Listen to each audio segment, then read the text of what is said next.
Instagram. You're seeing all the A's on the report card. You didn't see the sacrifices that was made. Remember when Sin told you that the price of success is sacrifice. You cannot escape sacrifice.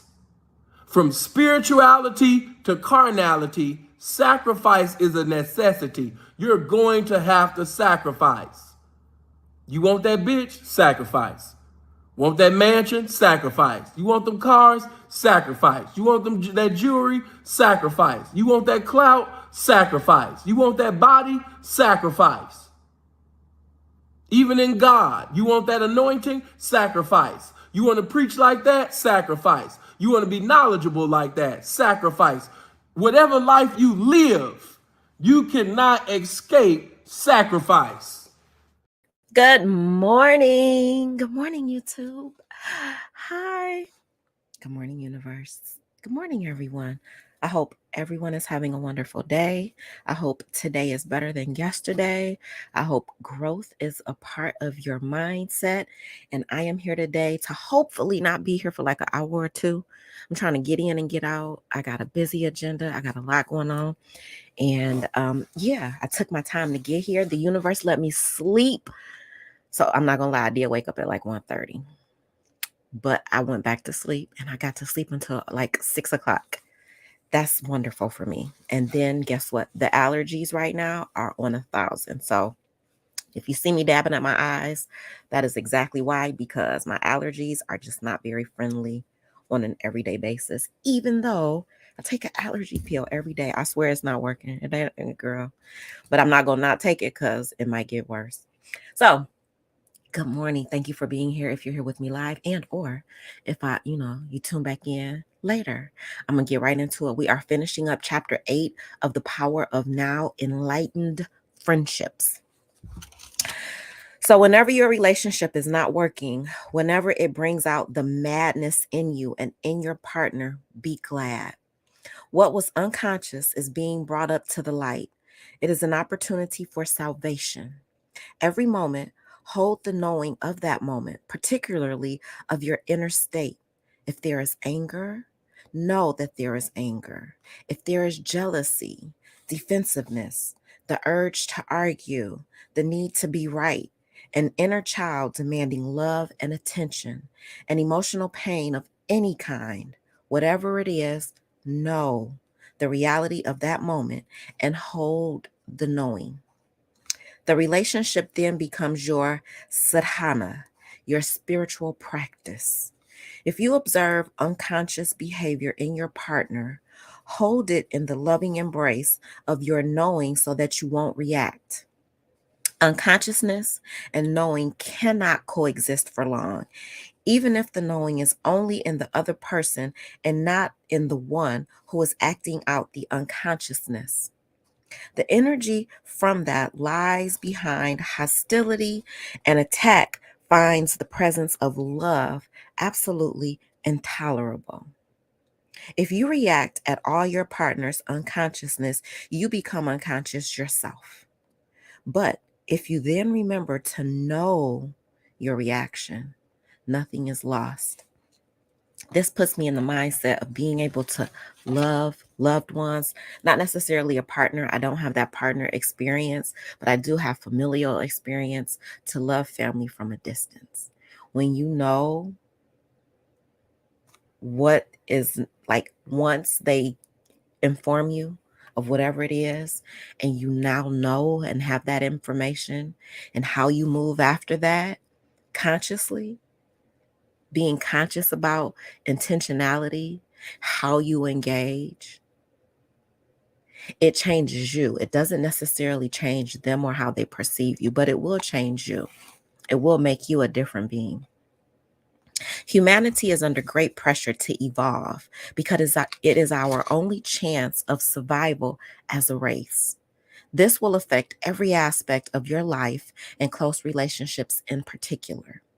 Never before have relationships been as problematic and conflict-ridden as they are now. As you may have noticed, they are not here to make you happy or fulfilled. If you continue to pursue the goal of salvation through a relationship, you will be delusioned again and again. Child, if you are looking for external validation of any aspect of your humanity, you will always come up short. But if you accept that the relationship is here to make you conscious, when people tell me things and give me information about interactions, I am very thankful. It helps me. I might not fuck with you again, but thank you for that information. I didn't know. But now that I know, I can now move differently. I can move around you. I don't got to go through you. I didn't know. But now that I know, I'm not saying move around the problem because you'll move differently. You got to move through mountains. You got to move through pain. You can't get around that part. But human beings are not necessary to validate or to grow you, other than what they can say to you to help you grow as another human being. But their presence isn't necessary, especially if it's toxic. But if you accept that the relationship is here to make you conscious instead of happy, then the relationship will offer you salvation. And you will be aligning yourself with the higher consciousness that wants to be born into this world. For those who hold on to the old patterns, there will be increasing pain, violence, confusion, and madness. I suppose that it takes two to make a relationship into a spiritual practice, as you suggest. For example, my partner is still acting out his old patterns of jealousy and control. I have pointed this out many times, but he is unable to see it. How many people does it take to make your life into a spiritual practice? Never mind if your partner will not cooperate. Sanity, which is consciousness, sanity can only come into this world through you. It can only come into this world through you. You get to decide what consciousness you are going to be in this world that we are all in together. God gave us free will. That's literally what free will is. A decision that you get to make every single second of every single day. Who are you going to be? If your partner can't hear you, why are you still there? Why are you talking to a brick wall? That's sanity. Doing the same thing, expecting a different reaction is literally the definition of sanity. Insanity, excuse me. That is insanity. You do not need to wait for the world to become sane. It's not ever going to become sane. I'm a history teacher. Since the beginning of times until the end of times, the duality of consciousness is all of us because we have choice. We have free will. If we learn nothing else from the Trump era, half of us in America think differently than the other half. And there's nothing you're going to do to change that. So stop it. Who are you going to be? Mm-hmm. You do not need to wait for the world to become sane or for somebody else to become conscious before you can be enlightened. You may wait forever. Do you not accuse each other of being unconscious? The moment you start to argue, you have identified with a mental position and are now defending not only that position, but also your sense of self. The ego is in charge. You have become unconscious. At times, it may be appropriate to point out certain aspects of your partner's behavior. If you are very alert, very present, you can do so without ego involvement, without blaming, accusing, or making the other person wrong.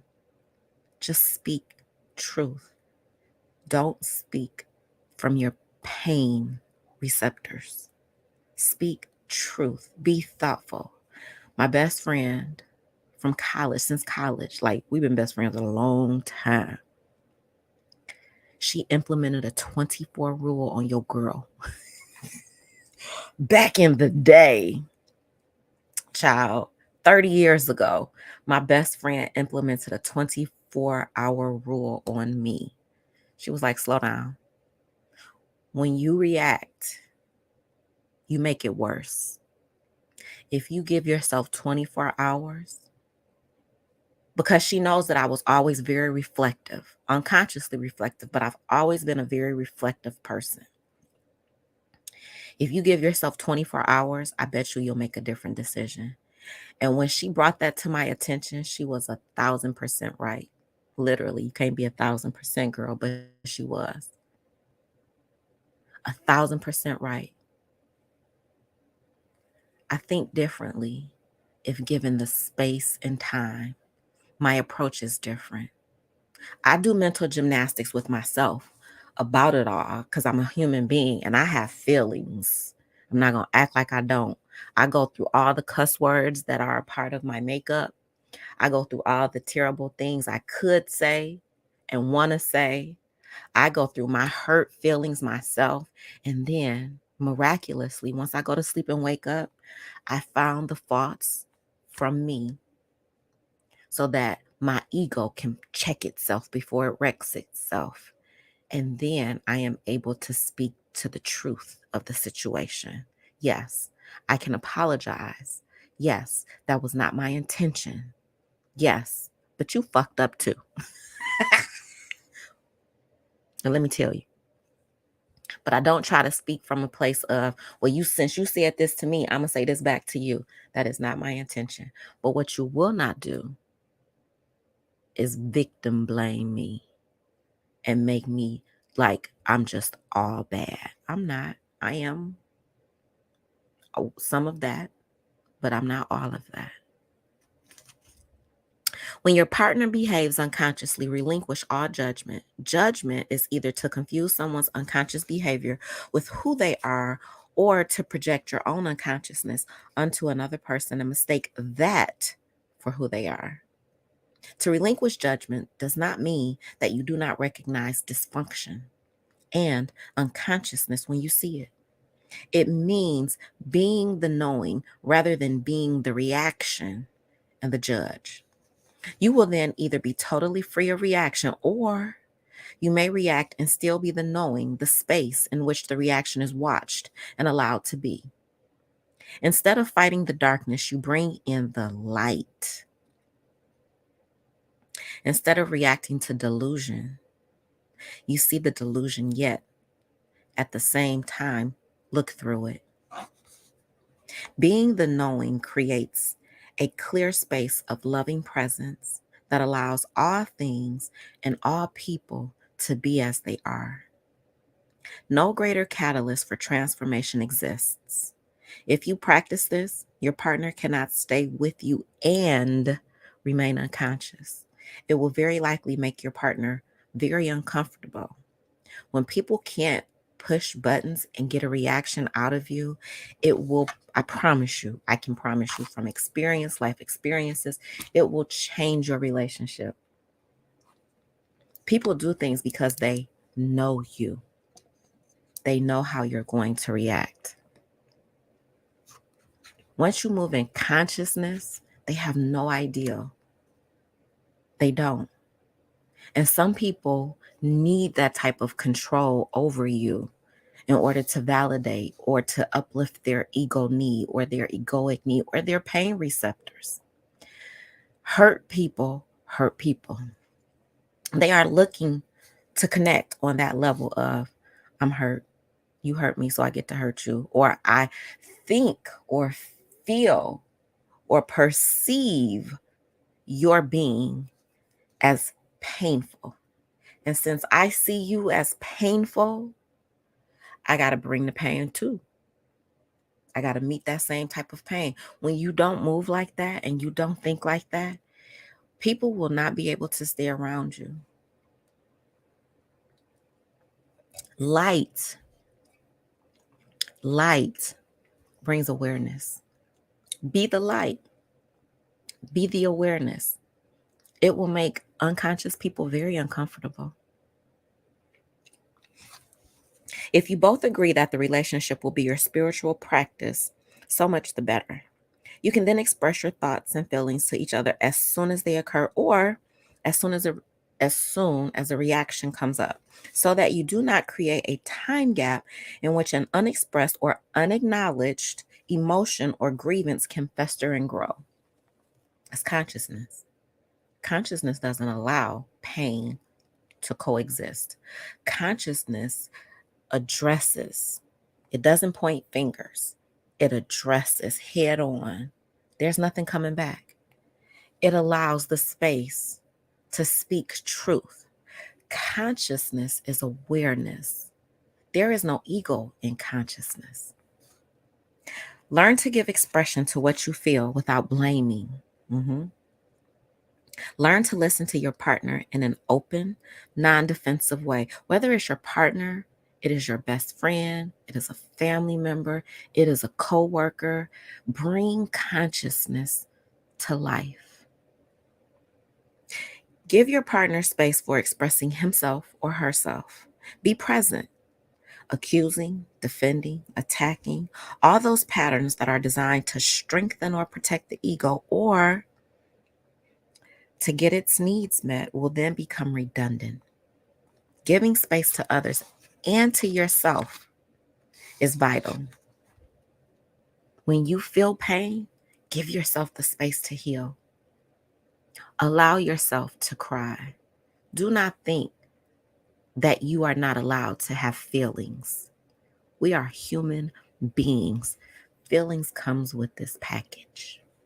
It comes with your avatar. Feel the feelings. You don't have to share the feelings with the world, but you get to feel and live through them. And guess what? Grow through them. One thing about feeling the feelings is that when those types of feelings come back to you again, you can better deal with them. It won't take you as long to get through them, not around them or over them. You got to get through pain. You are not allowed to evade pain as a human being. It's just impossible. Kimber, good morning, sunshine. Thank you for being here. Hey, boo, hey. How you been? I don't get to see you very much. Hey, boo, I missed you.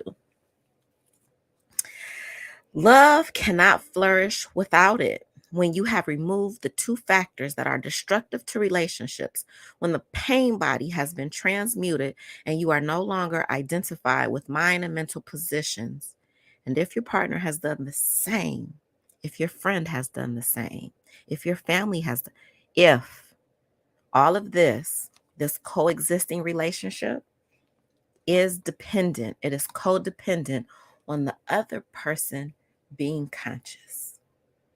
When two people are not in consciousness together, that relationship cannot survive. It will not be the same. If one person is conscious and the other is unconscious, it's not going to be sustainable, because the unconscious person will always try to find a way to move you out of your consciousness and bring you into unconsciousness. And you as a conscious, if you are the conscious person, are always looking to bring that unconscious person into consciousness where they don't want to be, because that is hard, y'all. Doing work on yourself, it's easy to do this. It's easy to talk about other people and everything that's wrong with the world.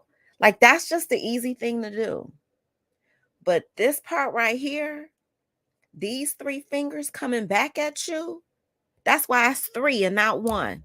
You pointing one and talking about everybody else, but it's three things. For that one thing that you can identify for somebody else, it's three things within yourself that you need to you need to fix. But that's the hard part. That's the part we don't want to talk about, because it's easier to deflect. Like, I don't want to fix me. I like me. I like being here. I've been here for a long time. Stop it. Every single day that God gives you breath in your lungs, you should want to grow as consciousness. You should want to be conscious. but it's hard and it's painful work.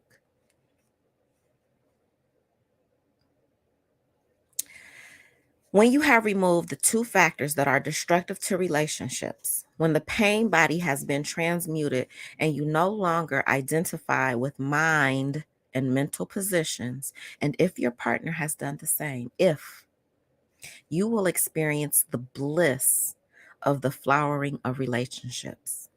Instead of mirroring to each other your pain and your unconsciousness, instead of satisfying your mutual addictive ego needs, unconsciousness, you will reflect back to each other the love that you feel deep within, the love that comes with the realization of your oneness with all that is.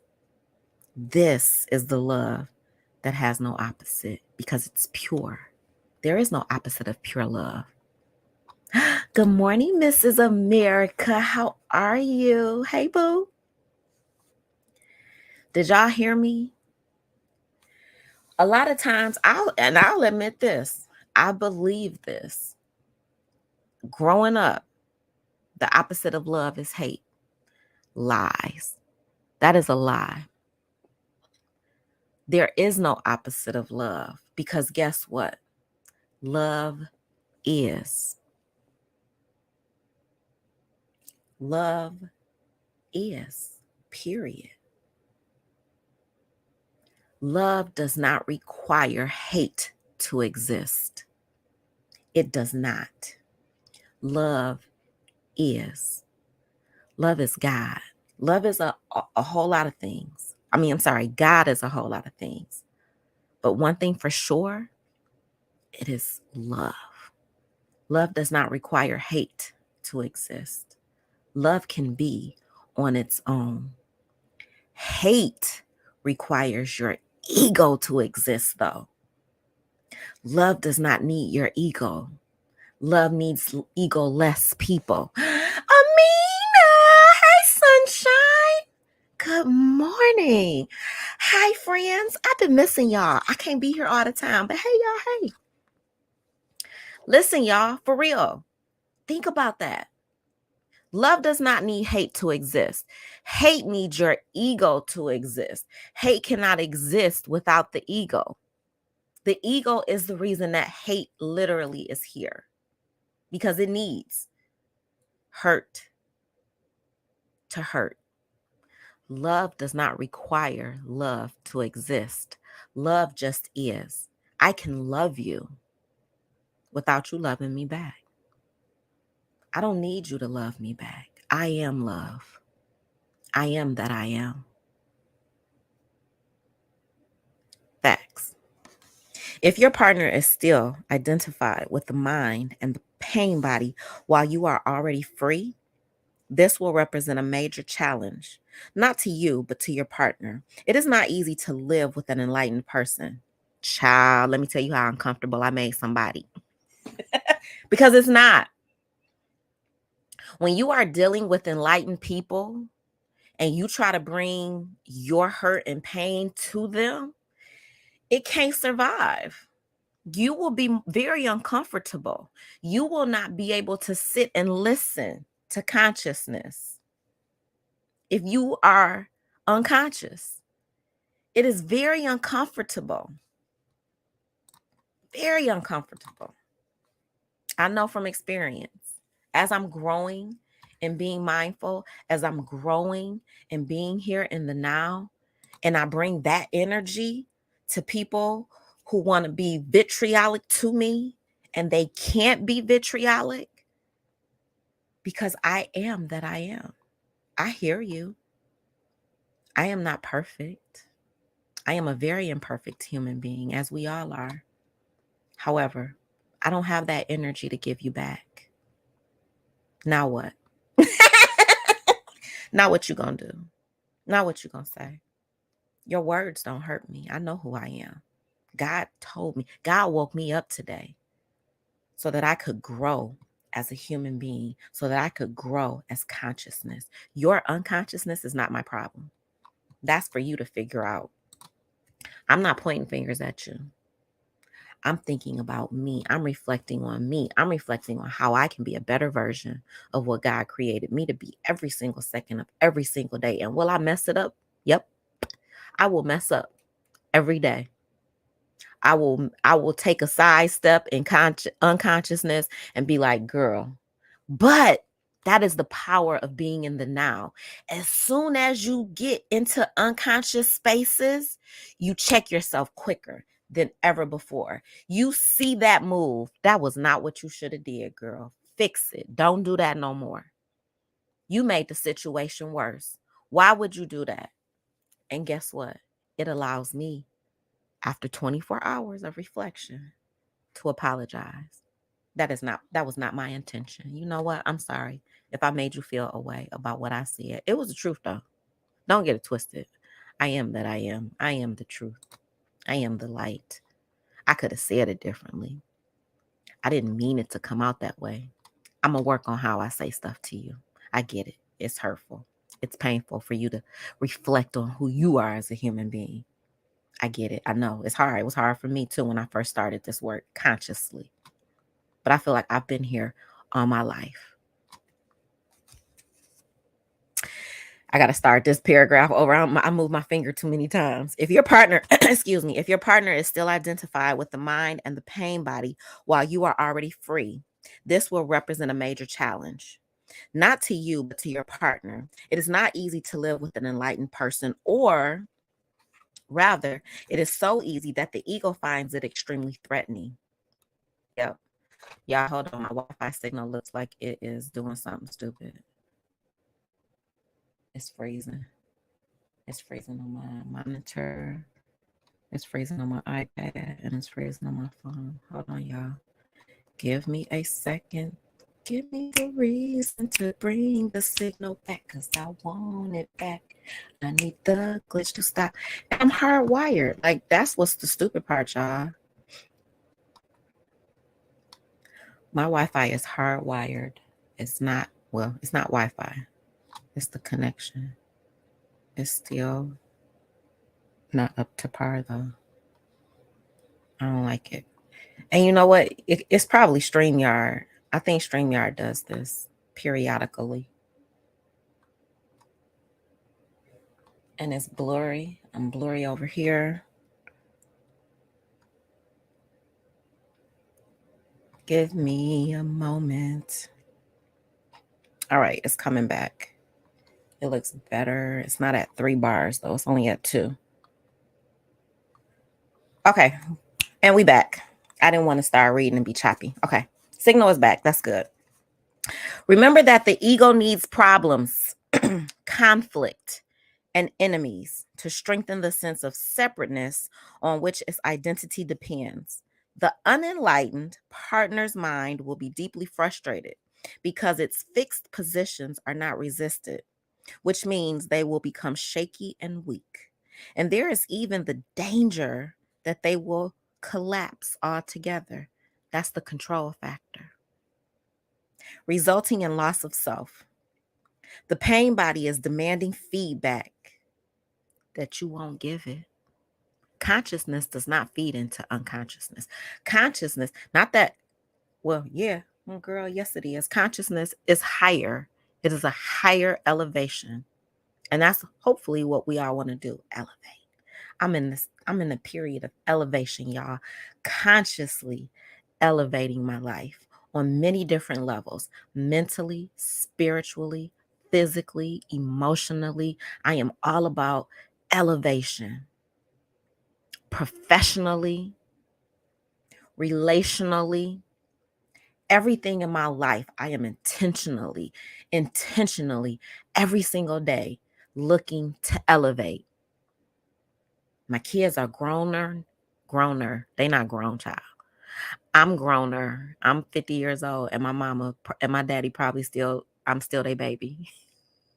So my kids are growner. I'm looking to elevate my relationship with my children every single day. That is my goal on every level of life. The things that I feed myself, the things that I do physically to maintain my avatar, the things that I read, the things that I absorb, the conversations that I have, the content that I watch on YouTube. I am continuously looking for elevation.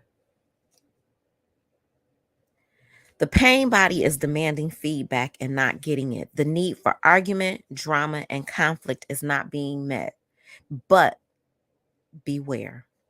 Some people are so unresponsive, withdrawn, insensitive, or cut off from their feelings, and they may think and try to convince others that they are enlightened, or at least that there is nothing wrong with them and everything wrong with their partner, with their friend, with their family member. Men tend to do that more than women. I'm sorry, men. I didn't write it. Eckhart Tolle wrote it. They may see their female partners as irrational or emotional, but if you can feel your emotions, you are not far from the radiant inner body just underneath. If you are mainly in your head, the distance is much greater, and you need to bring consciousness into the emotional body before you can reach the inner body. If all you care about is money, you are unconscious. It's a part of our existence, but it's not the end all to be all. There are very wealthy people who are miserable, unhappy, full of pain bodies, wanting to share that pain body with others so that they feel validation. I'm trying to take a sip. Every time I try to take a sip, it's another word that need to come out, girl. Okay, hold on. There are very wealthy people who have lots of shiny new things and can do lots of things for themselves, but they're not happy with their physical appearance. They're not happy with their relationships. They're not happy with their life, but they got money. It's bigger than that. Your existence is more than $1. Be mindful of what your priorities are. Elevate, y'all. This is the elevation part of organized chaos. I am trying to elevate myself and share the knowledge with you all. If there isn't an emanation of love and joy, complete presence and openness towards all beings, then it is not enlightenment. Another indicator is how a person behaves in difficult or challenging situations or when things go wrong. If your enlightenment is egoic self-delusion, then life will soon give you a challenge. Every day, life gonna do something. I'm gonna tell y'all what it did to me yesterday, Chile. And I had to make a decision. If your enlightenment is egoic self-delusion, then life will soon give you a challenge that will bring out your unconsciousness in whatever form, as fear, anger, defensiveness, judgment, depression, and so on. If you are in a relationship, many of your challenges will come through your partner. For example, a woman may be challenged by an unresponsive male partner who lives almost entirely in his head.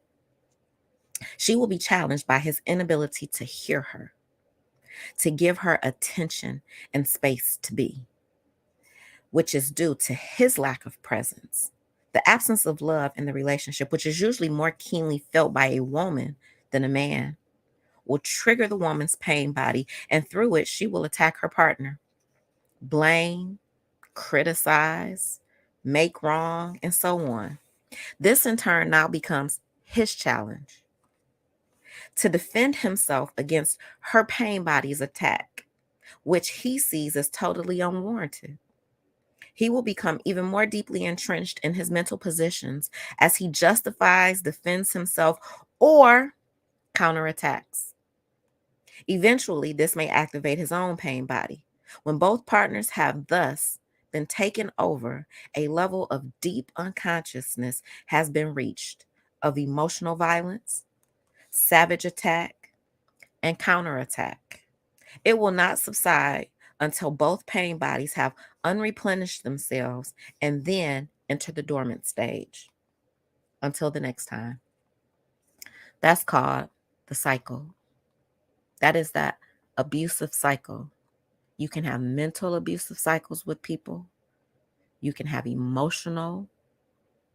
You can have physical. But these are the cycles that you, as consciousness, it is your job to break those cycles.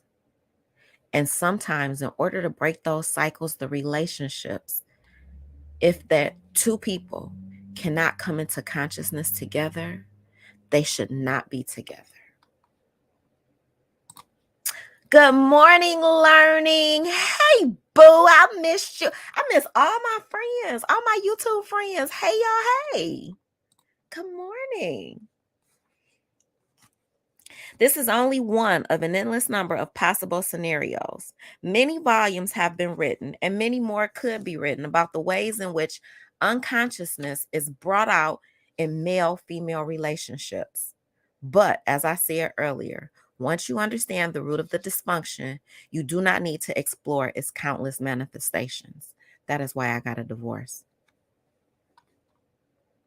I said it yesterday, and it's taken me, I got divorced in 2007, 2008, somewhere in there.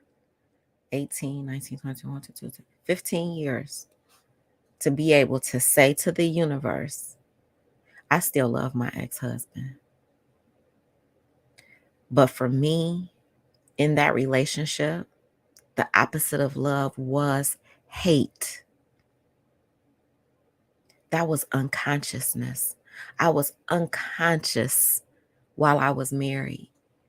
I was unconscious the entire time, y'all. But consciousness was in me. It would spike its head every now and then. But I knew enough then, unconsciously, that if I stayed with that man, it was not going to end well, because I knew I wasn't going to back down from my truth. I knew I wasn't going to be subservient to your fool-la-la. That's what I wasn't going to do. And I knew we couldn't coexist.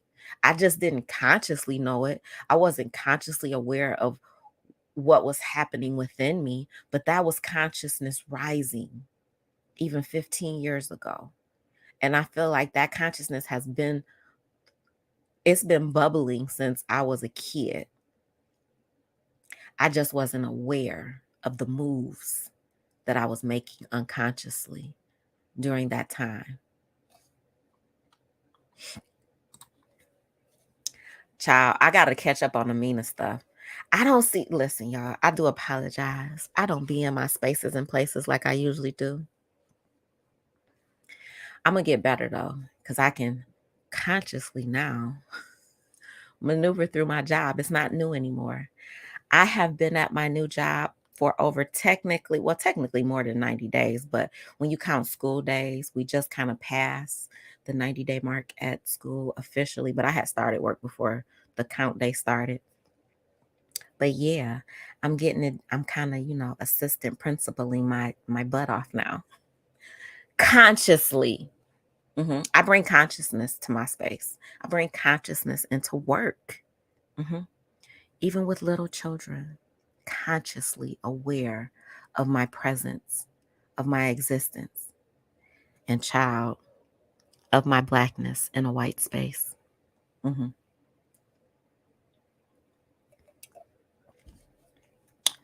ain't going to tell y'all the percentages, but it's the girl. Okay. Let's briefly look again at the scenario I have just described. Every challenge that it contains is actually a disguised opportunity for salvation. At every stage of the unfolding dysfunctional process, freedom from unconsciousness is possible. For example, the woman's hostility could become a signal for the man to come out of his mind-identified state, awaken into the now, become present, instead of becoming even more identified with his mind, even more unconscious. Instead of being the pain body, the woman could be the knowing that watches the emotional pain in herself, thus accessing the power of the now and initiating the transmutation of the pain. That's hard to do. This will remove the compulsive and automatic outward projection of it. She could then express her feelings to her partner. I think that's only if your partner is able to hear, though. I can recall trying to like calming myself down, implementing my best friend's 24-hour rule of shut up, get your mind right before you respond, expressing myself from a very peaceful, honest place, and my partner still doing this to me, and not hearing me. I didn't even know this was about to happen. So I'm in the next sentence. There is no guarantee, of course, that he will listen, but it gives him a good chance to become present, and certainly breaks. And this was always my goal, and it is for sure my goal now. It certainly breaks the insane cycle of involuntary acting out of old mind patterns. You being consciousness will allow the other person to see it and to make a decision. This is different energy that I'm feeling from her. This isn't the same reaction that she usually gives me. What do I do now? Like, I'm losing control. This woman is not responding the same way. Like, she used to do this and she used to do that and she used to snap off and go off. She's not doing that now. What happened to her? Consciousness meets unconsciousness. They cannot coexist together.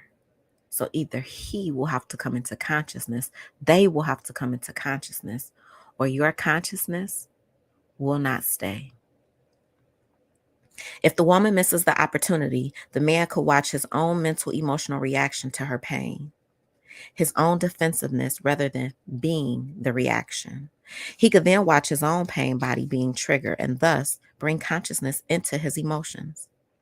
In this way, a clear and still space of pure awareness would come into being, the knowing, the silent witness, the watcher.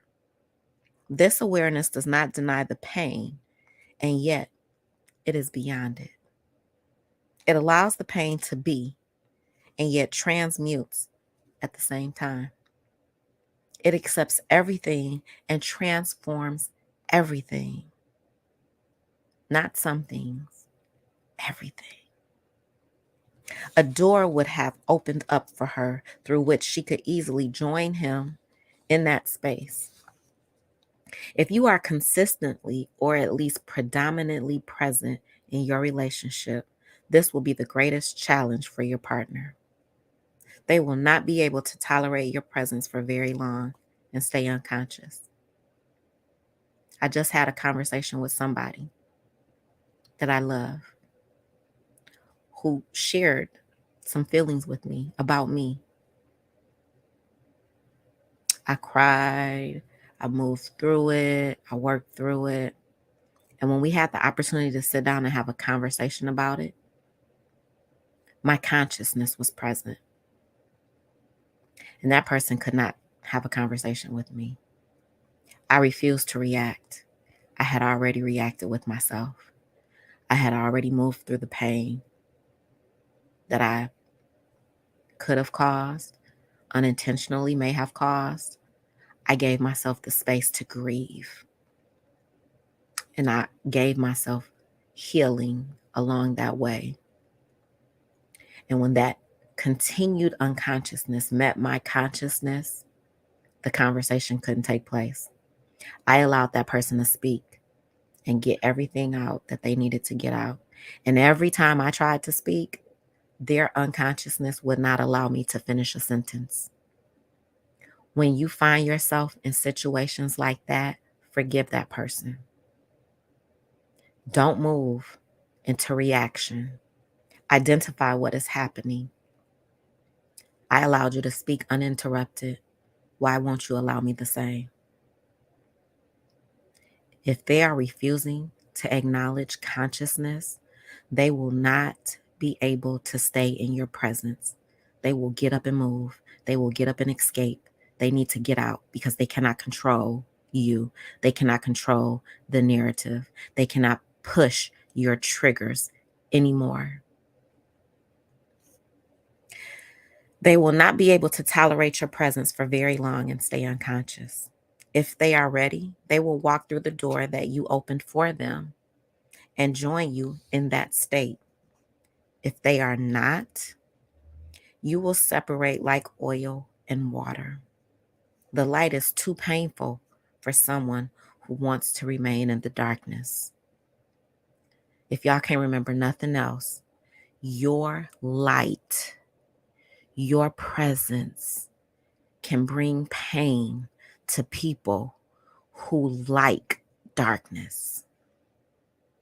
Your light, your presence, your reflection, your energy cannot coexist with unconsciousness.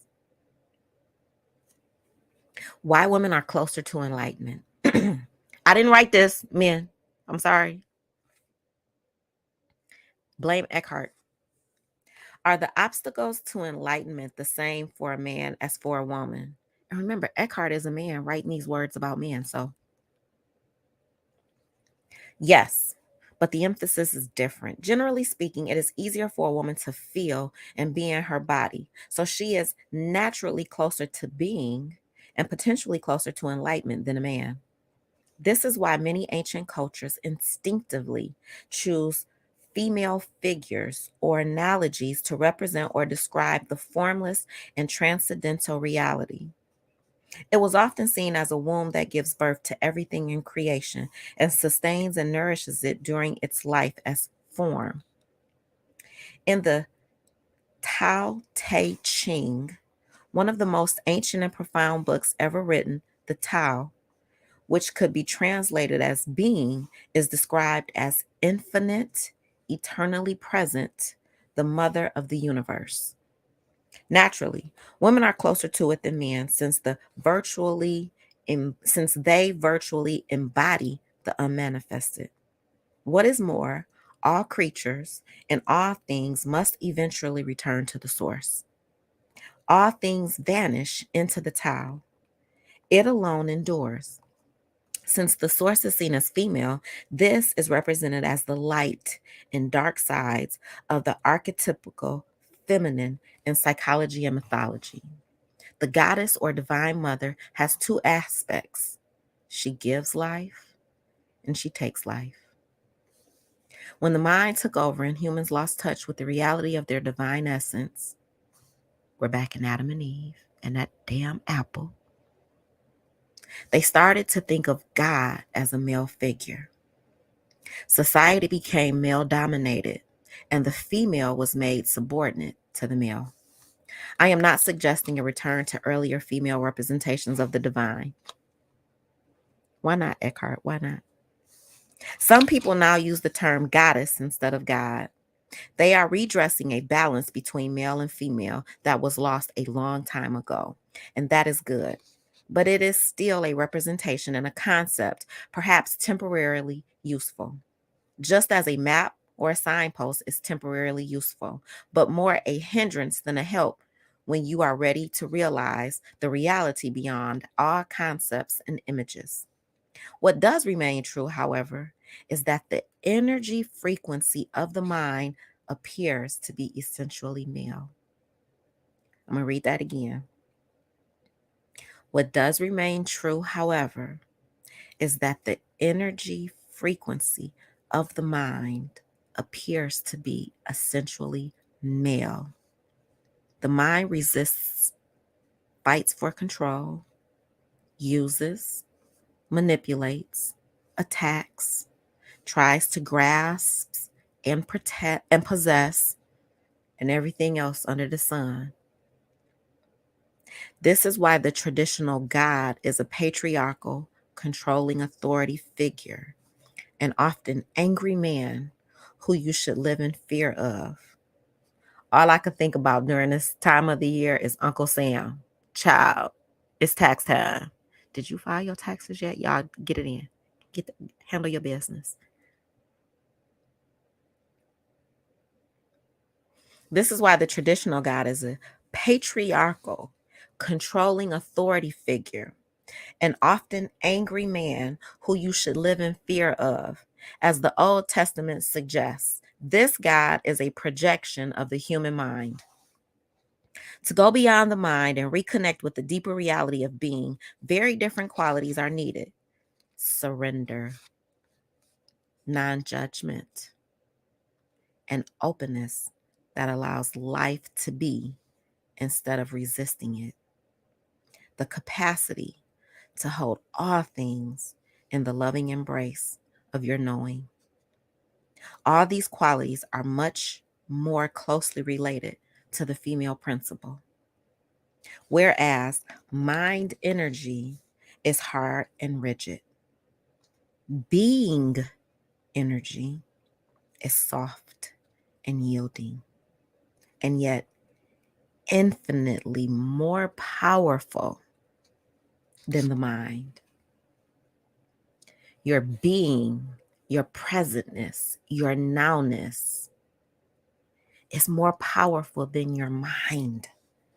It's that energy has more power than trying to control situations, trying to control people, trying to push buttons, trying to get reactions from other human beings.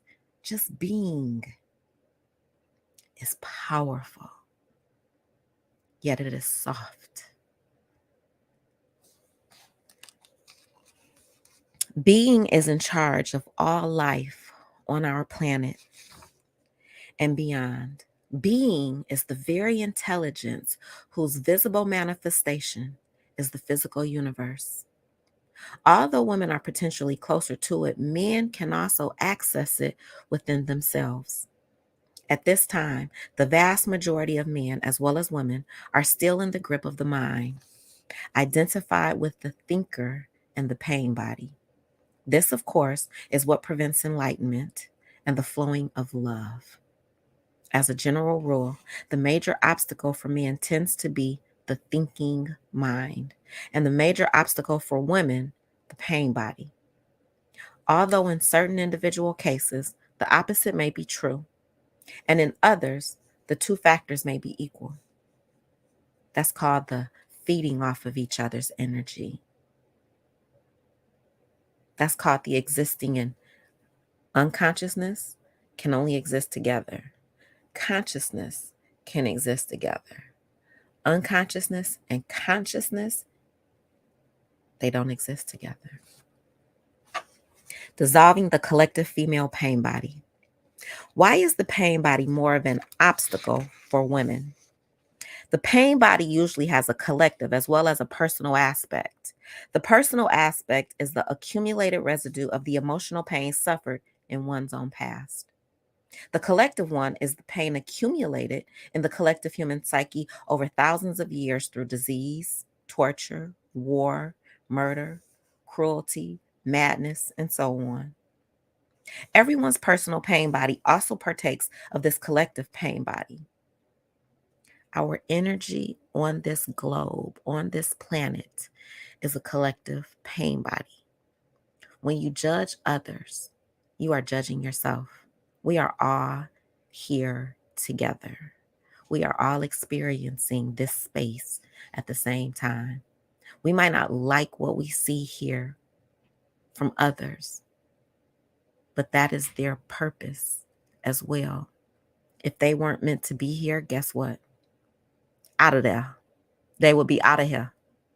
The universe knows exactly what it's doing. There are different strands in the collective pain body. For example, certain races or country in which extreme forms of strife and violence occur have a heavier collective pain body than others. We know here in America, we are traumatized by our past. We are traumatized by the enslavement of Africans. That is a collective, my signal is messing up. That trauma of our past is a collective pain body that we are.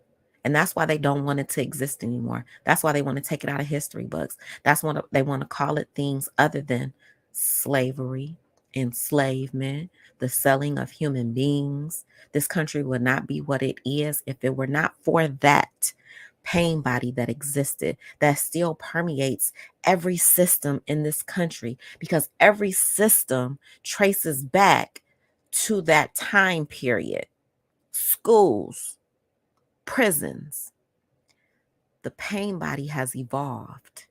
It does not look the same. It does not present the same, but it is the same. When you think about what happened with Tyree and those listen, I'm going to say this. To see 5 Black officers do what they did to that man, it's a new thing.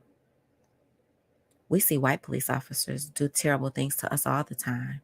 But when we see our own selves as a reflection of what we abhor, it does something different to our consciousness.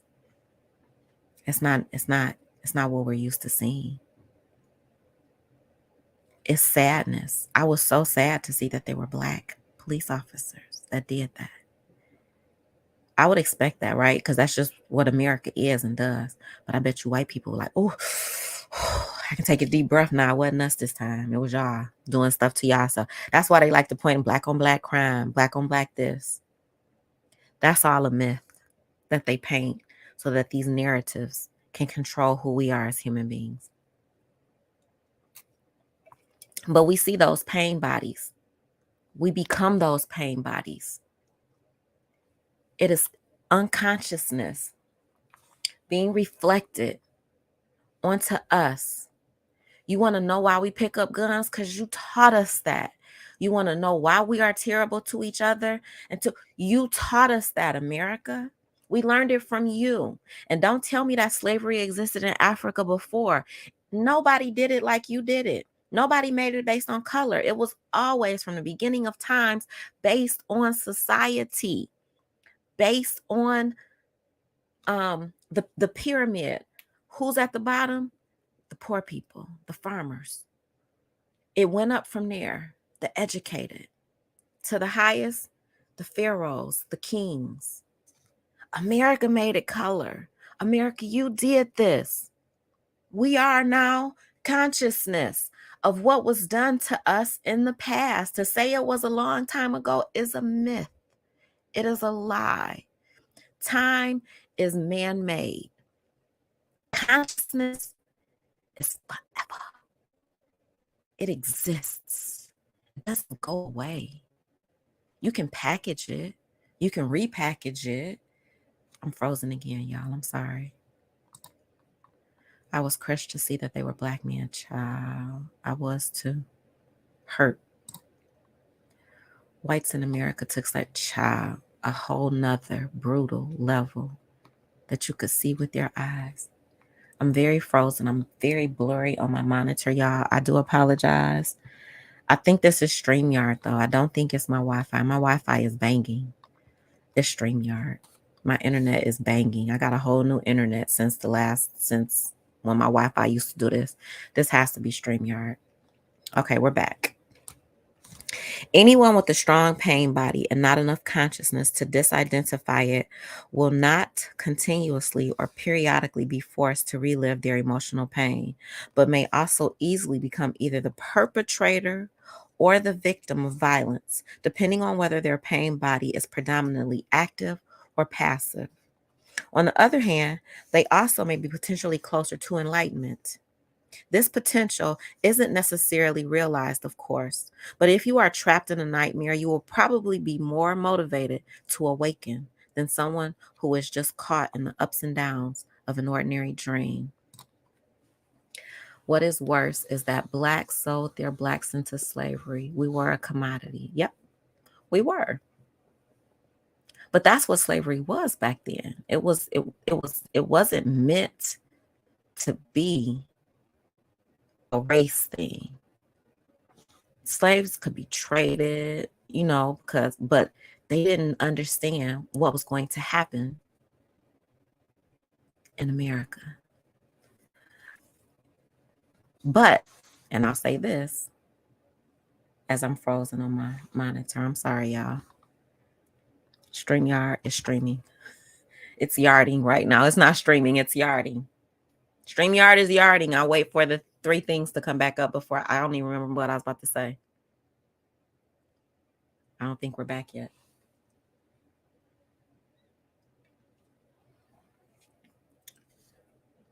StreamYard is not back. Okay, wait. I'm active on my monitor though. Okay, I can see it. I don't think I'm freezing. Okay, it's coming back. I'll say this. All of that, very unpopular opinion, it was supposed to happen. Nothing happens that isn't supposed to happen. One gotta like it. If it wasn't supposed to happen, it wouldn't have happened. That's the hard part about life. Like once I realized that, it made me feel away. But it made me feel less anxious about the things that I see, about the things that I consider to be terrible things that happen in the world. It made me less anxious because a part of me understood, as uncomfortable as this is, as terrible as this is, if it wasn't meant to happen, it wouldn't have happened. That's a hard place to get to, y'all. And it's hard to say that out your mouth, but it's true. Apart from her personal pain body, every woman has her share in what could be described as the collective female pain body, unless she is fully conscious. This consists of accumulated pain suffered by women partly through male subjugation of the female, through slavery, exploitation, rape, childbirth, child loss, and so on over thousands of years. We have no idea the generational pain that we carry. Some of us don't know our family tree. Some of us could be adopted from foster care. Some of us may not know the story of our mothers, fathers, grandparents, great-grands, great-great-grands. And at some point, because of our lived experience in America, there's only so far back we can go. And we'll never know who our ancestors were from Africa or other parts of the world. One thing that I truly believe after my DNA test is that even white people aren't all the way white. Y'all not. Y'all can tell yourself that because of what you look like. I am not 100% black. America gave me this black title. But I believe we are all multiracial. All of us. We are all made up of a whole thing of a little bit of this, a little bit of that, a little bit of that, a little bit of that. You can have a majority of some things, but we're all different cakes made up with different ingredients, not just one ingredient. Nobody is white. Nobody is black. Nobody is any of those things. We are all different ingredients. That is why we all have different minds and different consciousness and awareness. The emotional or physical pain that for many women precedes and coincides with the menstrual flow is the pain body in its collective aspect that awakens from its dormancy at that time, although it can be triggered at other times too. Child, I was just telling my best friend the other day, like, why is the period still here? I'm 50. When does it stop? It's still coming. Like, girl, we done. We done with that part of life. Mine is like, girl, I'm here. I'm still here. Hey, girl, it's been 28 days. I'm here.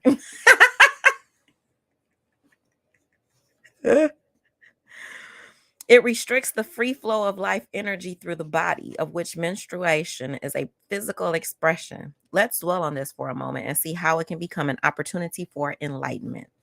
Often a woman is taken over by the pain body at that time.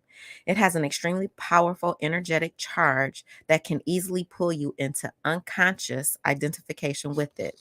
You are then actively possessed by an energy field that occupies your inner space and pretends to be you. But of course, it's not you at all. It speaks through you, acts through you, thinks through you. It will create negative situations in your life so that it can feed on the energy. It wants more pain in whatever form. I have described this process already. It can be vicious and destructive. It is pure pain, past pain, and it is not you. The number of women who are now approaching the fully conscious state already exceeds that of men and will be growing even faster in the years to come. Men may catch up with them in the end, but for some considerable time, there will be a gap between the consciousness of men and that of women. Women are regaining the function that is their birthright and therefore comes to them more naturally than it does men. To be a bridge between the manifested world and the unmanifested, between physicality and spirit. Your main task as a woman now is to transmute the pain body so that it no longer comes between you and your true self, the essence of who you are. Of course, you also have to deal with the other obstacle to enlightenment, which is the thinking mind. But the intense presence you generate while dealing with the pain body will also free you from identification with the mind. The first thing to remember is this: as long as you make an identity for yourself out of the pain, you cannot become free. You can't free yourself from pain if you identify with the pain. As long as part of your sense of self is invested in your emotional pain, you will unconsciously resist or sabotage every attempt that you can make to heal the pain. Why? Quite simply, because you want to keep yourself intact, and the pain has become an essential part of you. This is an unconscious process, and the only way to overcome it is to make it conscious. To suddenly see that you are or have been attached to your pain can be quite shocking. It can be quite shocking. When you see that you have identified in a painful space, and that is part of who, well, I was just like this. My mama raised me like this. This is what my mama did. This is what my daddy did. We believe in this. That's the cycle. Because you identify with abuse. You identify with pain. You identify with hurt. It has become a part of you because you've witnessed it, you've seen it, you've learned it. And well, if this is how grandma did it, it must have been right. Until you can say to yourself, the way grandma did it was wrong. I want to do it differently. And you can forgive grandma, because human beings can only give you what they have. When you can forgive grandma and get into your presence and get into your now and make a different decision and unchain yourself from a cycle that you have learned and that you fall back to as an excuse to quantify or qualify your behaviors today, that's why those cycles keep continuing. Because it's painful to say that somebody that you love could have taught you something wrong. They could have trained you the wrong way. But they can only do what they know how to do. And you got to forgive them so you can forgive yourself and do something different. When your excuse, and I hear this from a lot of grown people, men and women, I've been doing it like this all my life. Baby, you've been doing it wrong all your life.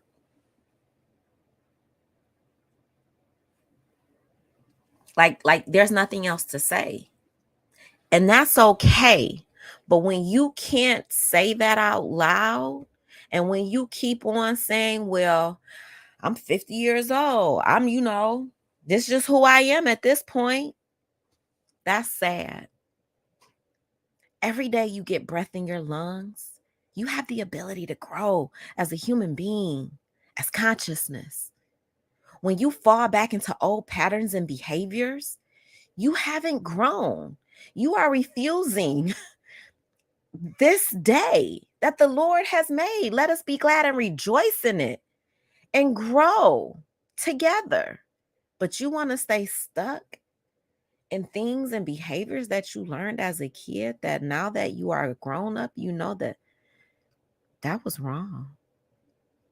My daddy taught me something that it's not benefiting me anymore. It's not working in my relationships.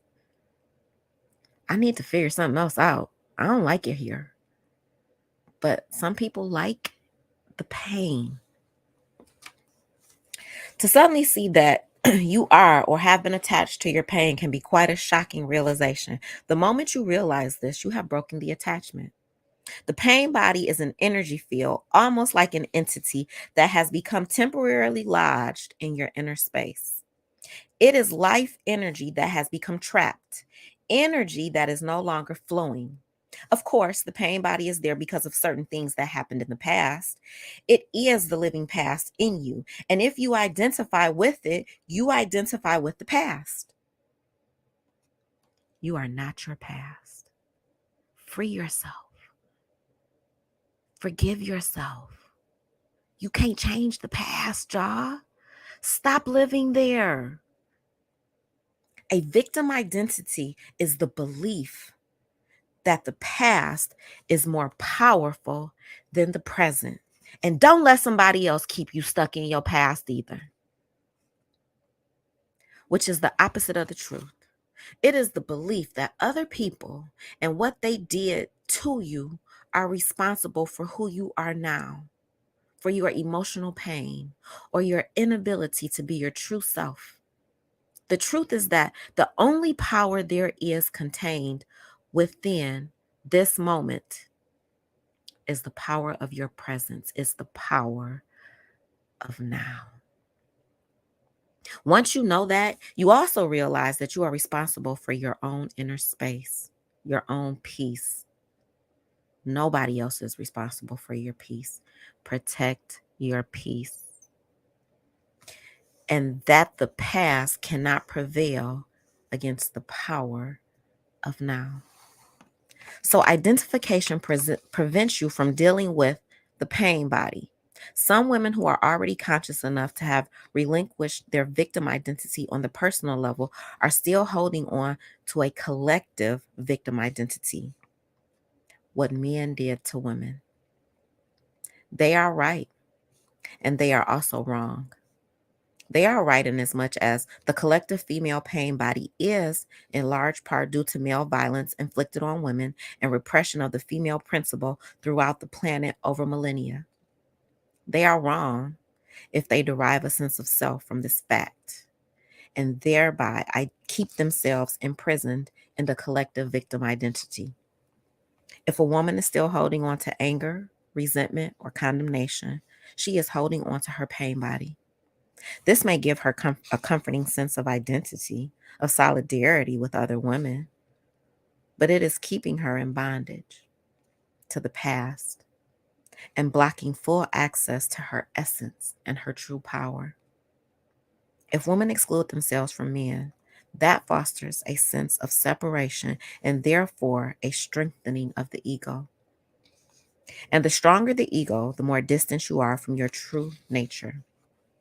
So do not use your pain body to give you an identity. Use it for enlightenment instead. Transmute it into consciousness.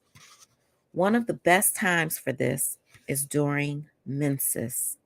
I believe that in the years to come, many women will enter the fully conscious state during that time. Usually it is a time of unconsciousness for many women, as they are taken over by the collective female pain body. Once you have reached a certain level of consciousness, however, you can reverse this. So instead of becoming unconscious, you become more conscious. I have described the basic process already, but let me take you through it again, this time with special reference to the collective female pain body. When you know that the menstrual flow is approaching, before you fit, child, I just be wanting chocolate. I've never had cramps. I didn't even know what cramps was until I was about to give birth to my daughter. I didn't have that. And so my heart goes out to people. When I experienced that first pain, I was like, is this what cramp? Is this, girl, this hurt. I'm sorry, other women in the world. But I do be wanting chocolate. And I do be wanting food I don't have no business eating. Unconsciously, I probably did. But now that I'm more conscious, more aware of my behaviors, and what I should be putting in my body, I'd be like, girl, what is taking over? This is not what you're supposed to do. But then I'd be like, but girl, you need this. It feel good. That's how you get to move in between the two, consciousness and unconsciousness. I consciously know I shouldn't be eating no chocolate like that. But girl, it just makes my soul feel good when I taste it and swallow it. When you know that the menstrual flow is approaching, before you feel the first signs of what is commonly called premenstrual tension, the awakening of the collective female pain body, become very alert and inhabit your body as fully as possible. When the first sign appears, you need to be alert enough to catch it before it takes you over. For example, the first sign may be a sudden, strong irritation or a flash of anger, or it may be a purely physical symptom. Chocolate. Whatever it is, catch it before it can take over your thinking or behavior. This simply means putting the spotlight of your attention on it. For example, when women do act badly and blame it on a period, this is what he's talking about. You don't have to blame your period for your behavior. There was a moment, there was an awakening, there was a time before you reacted out or did that terrible thing that you had a flash of a feeling, an emotion that you could have checked immediately, and you chose not to. You chose to move forward through that pain. You chose to go on ahead and eat that chocolate. If it is an emotion, feel the strong energy charge behind it. Know that it is the pain body. At the same time, be the knowing. That is to say, be aware of your conscious presence and feel its power. Any emotion that you take your presence into will quickly subside and become transmuted. I'm sorry, y'all, I had to pause. The words didn't seem like they matched, but they did. If it is a purely physical symptom, the attention that you give it will prevent it from turning into an emotion or a thought. Then continue to be alert and wait for the next sign of the pain body. When it appears, catch it again in the same way as before. This is basically just telling y'all, just as human beings, you are not going to be pain-free. That's not what any of this work means. It means that as these pain bodies come, whether it's a period or somebody saying something to you out the side of their neck or somebody doing something to you and it triggers you and you take it personally, you have moments of consciousness where you get to humble yourself and move differently. That's what this work is teaching us how to do, to move differently, to be. Later, when the pain body has fully awakened from its dormant state, you may experience considerable turbulence in your inner space for a while, perhaps for several days. Whatever form it takes, stay present. Give it your complete attention. Watch the turbulence inside you. Know it is there. Hold the knowing and be the knowing. Remember, do not let the pain body use your mind and take over your thinking. Watch it. Feel its energy directly inside your body as you know. Full attention means full acceptance. Through sustained attention and thus acceptance, there comes transmutation. The pain body becomes transformed into radiant consciousness, just as a piece of wood, when placed in or near a fire itself, is transformed into fire. Menstruation will then become not only a joyful and fulfilling expression. Eckhart, you are not a woman. You cannot say what is joyful about a period because it's not. Y'all hold on for 1 second. I gotta respond to a text message. I have somebody coming over my house shortly. That's what I'm trying to get finished. I think we might have 2 or 3 more pages, and I hope I finish up before they get here. Okay, my apologies. Menstruation will then become not only a joyful and fulfilling expression of your womanhood. Lies from the pit of a man. No, God. Eckhart, that's not true. But also a sacred time of transmutation when you give birth to a new consciousness. Unless my goal is to get pregnant and have a baby, no woman finds joy in a period. If you have found joy in a period, please let your girl know how. Because Because I done had it for a long time and I still don't find joy in it, even in trying to be conscious about it. No, God. Eckhart, this ain't, no, no. Your true nature then shines forth, both in its female aspect as the goddess and in its transcendental aspect as the divine being, that you are beyond male and female duality. If your male partner is conscious enough, he can help you with the practice I have just described by holding the frequency of intense presence, particularly at this time. Now, men are really good at telling you about yourself when your period is around because they can see all of the things. So when you are out of your consciousness and being unconscious and letting your period symptoms, the feelings control you, a man that is close to you will give you the business about your behavior. Pay attention. It's true. If he stays present whenever you fall back into unconscious identification with the pain body, which can and will happen at first, you will be able to quickly rejoin him in that state.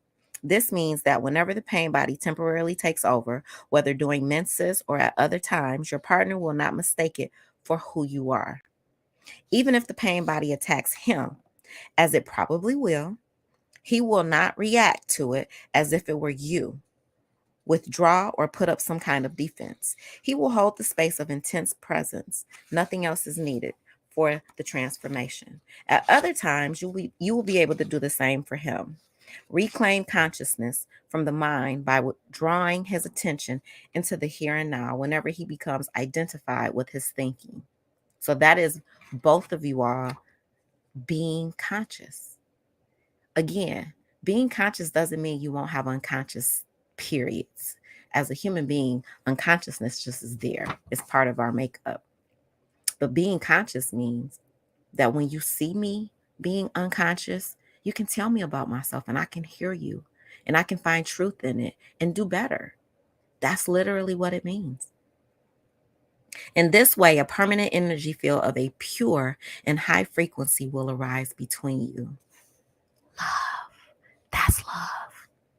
No illusion, no pain, no conflict, nothing that is not you, and nothing that is not love can survive in it. This represents the fulfillment of the divine, transpersonal purpose of your relationship.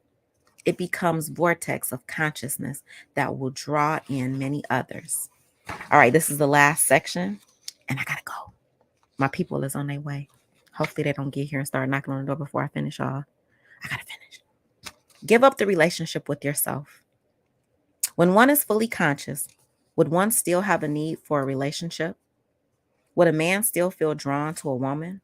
Would a woman still feel incomplete without a man? I don't feel incomplete.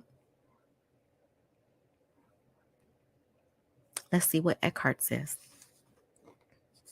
I'm going to tell you why I don't feel incomplete. I realized my stepmother is a nurse, and her data shows her that the same, and she works in gynecology. Her data shows her that there's an equal number of female and male babies born. However, by the time of procreation age, teen through young adults, that number changes due to death, due to incarcerations, and now, which is a thing, due to self-identification as she, he, them, they, or any of the other things. So your one-to-one is not one-to-one anymore. There are not the same number of females and males that exist at certain stages of life. And so to think that there is somebody for everybody, I just don't believe that anymore. I used to believe that. I don't believe that anymore. Enlightened or not, you are either a man or a woman. So on the level of your form identity, you are not complete. You are one half of the whole. This incompleteness is felt as male-female attraction. The pull toward the opposite energy, polarity, no matter how conscious you are. But in that state of interconnectedness, you feel this pull somewhere on the surface or periphery of your life. Anything that happens to you in that state feels somewhat like that. The whole world seems like waves or ripples on the surface of a vast and deep ocean. You are that ocean, and of course, you are also a ripple, but a ripple that has realized its true identity as the ocean. And compared to that vastness and depth, the world of waves and ripples is not all that important. This does not mean that you don't relate deeply to other people or to your partner or to the want. I would like to be in a relationship, but my standards at this age and stage of life are something different. And they are the same standards that I hold myself to. So trying to find somebody with the same consciousness and the same standards that I have, it doesn't get easier. Eckhart already said females get here faster. It's hard. It's very difficult. And I don't trust human beings in general. We are terrible things. We do terrible things to each other mentally, physically, emotionally. We are trash.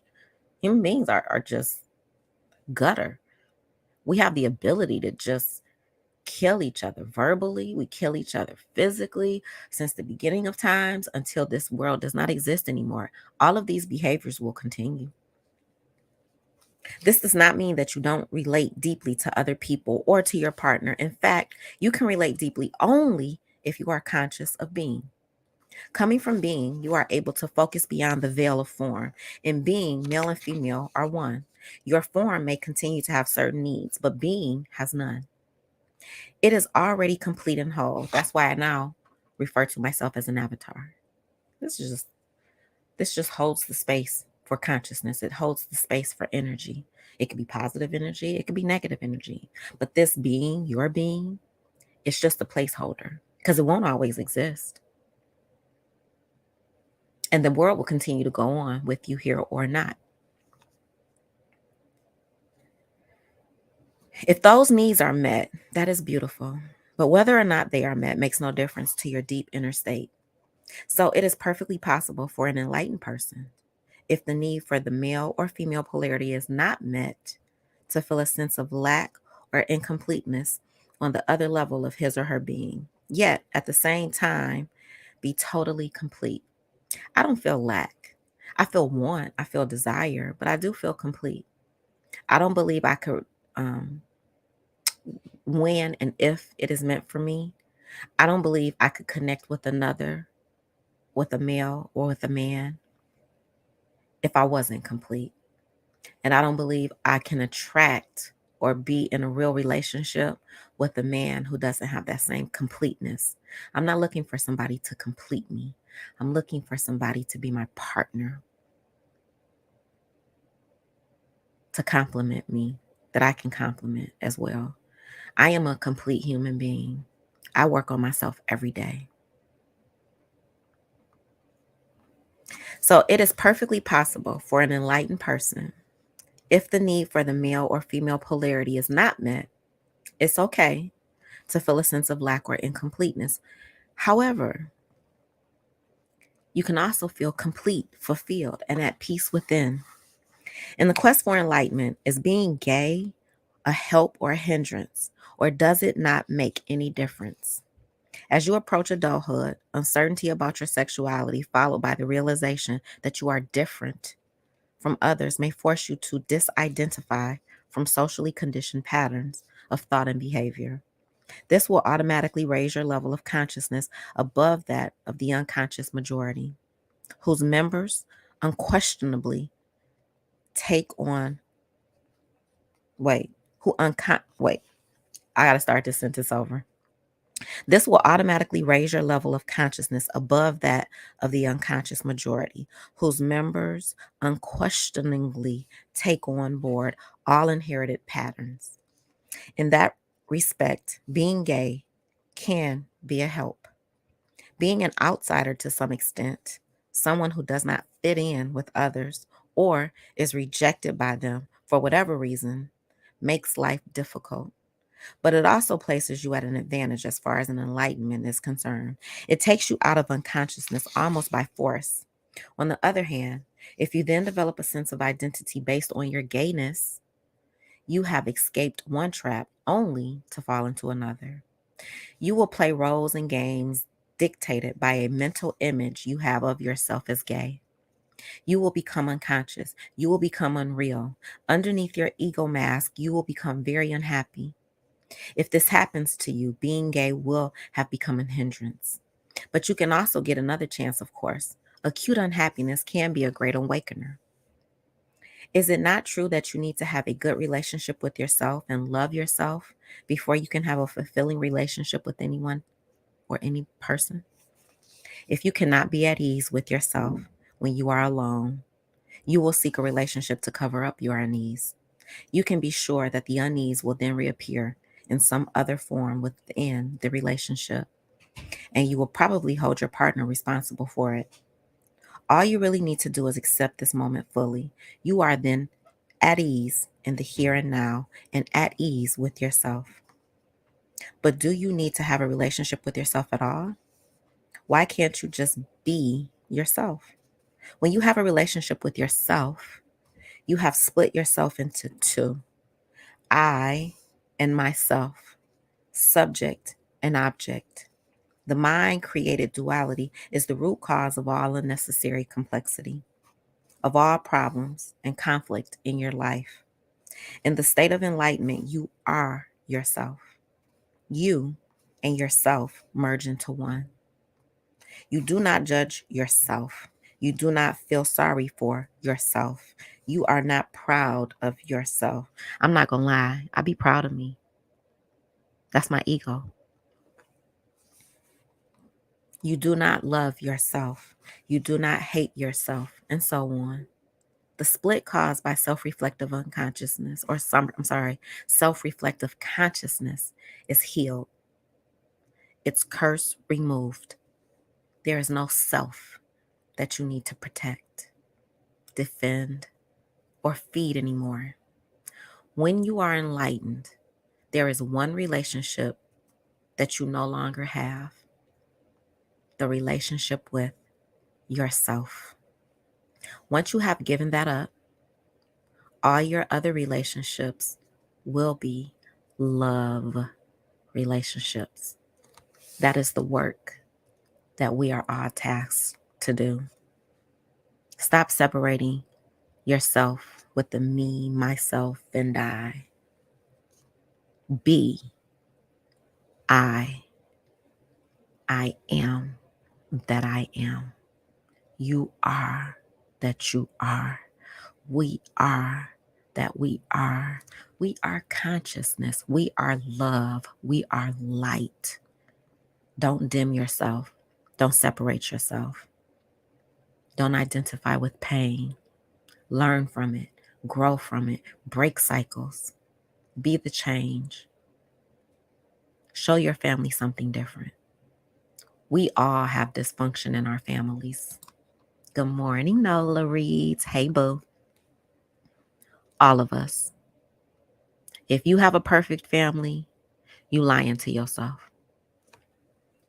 And I mean that. You're lying to yourself. We are all dysfunction. Living, breathing dysfunction.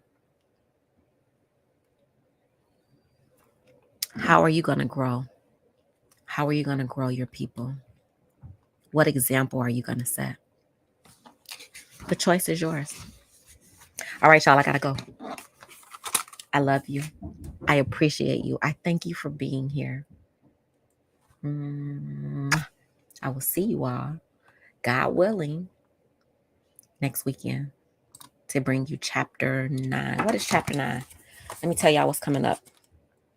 Chapter 9, beyond happiness and unhappiness, there is peace. Ooh, I'm excited, y'all. Beyond happiness and unhappiness, there is peace. Y'all, protect your peace, protect your energy. Be the change that you want to see. I love you. Bye. Instagram. You're seeing all the A's on the report card.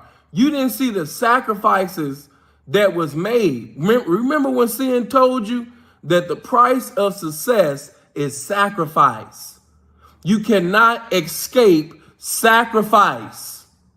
From spirituality to carnality, sacrifice is a necessity. You're going to have to sacrifice. You want that bitch? Sacrifice. Want that mansion? Sacrifice. You want them cars? Sacrifice. You want that jewelry? Sacrifice. You want that clout? Sacrifice. You want that body? Sacrifice. Even in God, you want that anointing? Sacrifice. You want to preach like that? Sacrifice. You want to be knowledgeable like that? Sacrifice. Whatever life you live, you cannot escape sacrifice.